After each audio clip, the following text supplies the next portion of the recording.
চিরচেনা ঢাকা নদীবন্দর অর্থাৎ Sadarghat launch terminal. ঈদের ব্যস্ততা শেষ,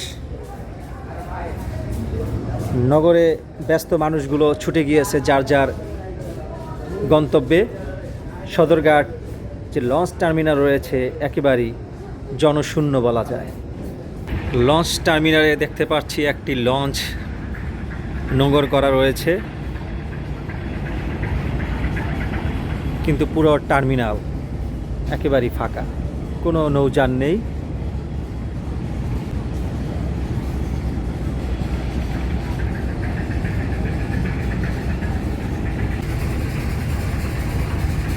নৌযানের ব্যস্ততা এখন শুধু যাত্রী নিয়ে ঢাকায় ফেরা। ঈদের দিন পর্যন্ত এই টার্মিনাল থেকে হাজার হাজার যাত্রী নিয়ে রাজধানী ছেড়েছে বিভিন্ন অঞ্চলের নৌযান। বর্তমানে ঢাকা ছাড়ার মতো পর্যাপ্ত যাত্রী না থাকায় সবগুলো লঞ্চ, সবগুলো নৌযান ঢাকার বাহিরে যে নদীবন্দরগুলো রয়েছে সেখানে অবস্থান করছে। অর্থাৎ একদিন পরেই সবাই আবার ঢাকা ফিরবে, সে পর্যাপ্ত যাত্রী নিয়ে লঞ্চ বোঝাই করে আবার ফিরবে রাজধানী ঢাকাতে। এবারে ঈদ যাত্রায় বলা যায় এটাই সর্বশেষ লঞ্চ যেটা ঢাকা থেকে সুরেশ্বরের দিকে যাত্রা করছে। সেখানে কয়জন যাত্রী আছে আমরা একটা শুনে নেই। আচ্ছা, এই লঞ্চ এই লঞ্চে কয়জন যাত্রী আছে ধারণা? লঞ্চের যে কর্মকর্তা সে বলতে রাজি না হলেও আমরা দেখে আসি একবারে অল্প কয়জন যাত্রী নিয়ে তারা লঞ্চ যাত্রা করছে।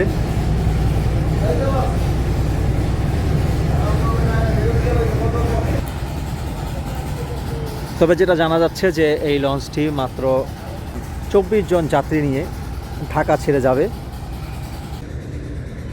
তবে এবারে ঈদ যাত্রা সার্বিকভাবেই যে সংবাদ মাধ্যমগুলোর যে চিত্র ফুটে উঠেছে তার আলোকে বলা যায় এবারে ঈদ যাত্রা ছিল একটি দুর্ঘটনাময়, একটি বিপদসংকুল পরিবেশের মধ্য দিয়ে যাত্রীরা রাজধানী ঢাকা ছেড়েছে। নৌপথ, সড়কপথ, রেলপথ, এই তিনটি যোগাযোগ মাধ্যম সবগুলোই দুর্ঘটনায় আক্রান্ত হয়েছে যাত্রীরা। আমরা জানি যে রেলপথেও দেখতে পেরেছি যে উত্তর অঞ্চলের একটি ট্রেন লাইনচ্যুত হয়েছে কয়েকটি বগি। সড়কপথে একাধিক দুর্ঘটনায় প্রাণ হারিয়েছে অসংখ্য মানুষ, এবং নৌযানের যে ব্যবস্থাপনা সেটা ছিল একটি ভয়াবহ। ঝড়ের মাঝেও লঞ্চ সেরেছে, টার্মিনালের মাঝে যাত্রীরা নদীতে পড়ে গিয়েছে। এইভাবে সার্বিকভাবে এই প্রতিকূল পরিবেশের মধ্য দিয়ে যাত্রীরা রাজধানী ঢাকা ছেড়েছে। যেটা বলেছিলাম যে ঈদ যাত্রার সর্বশেষ যে লঞ্চ ঢাকা থেকে সুরেশ্বরের উদ্দেশ্য করে যে রওনা দিয়েছে সেই লঞ্চটি ঢাকা বন্দর ছেড়ে যাচ্ছে। ঢাকা টার্মিনাল অর্থাৎ সদরঘাট লঞ্চ টার্মিনাল ছেড়ে যাচ্ছে মাত্র 24 জন যাত্রী নিয়ে।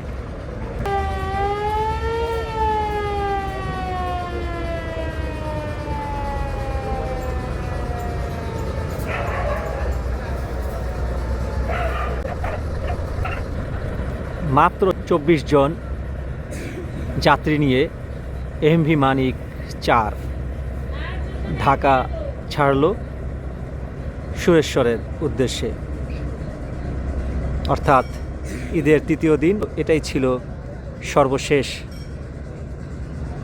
ঈদ যাত্রী নিয়ে ঢাকা ছেড়ে যাওয়া নৌযান। এরই মধ্য দিয়ে শেষ হলো ঈদের নগর ছেড়ে যাওয়ার যে আয়োজন, সেই আয়োজন। অর্থাৎ রাত 12টার পর চতুর্থ দিন সরকারি ছুটি শেষ হয়ে যাচ্ছে। ভোর 4টা থেকেই অথবা 3:30টা থেকেই ঢাকা অভিমুখে যাত্রীদের পদচারণা শুরু হবে। এবং এই টার্মিনাল ভরে উঠবে আবারও যাত্রীদের কলকাকলিতে।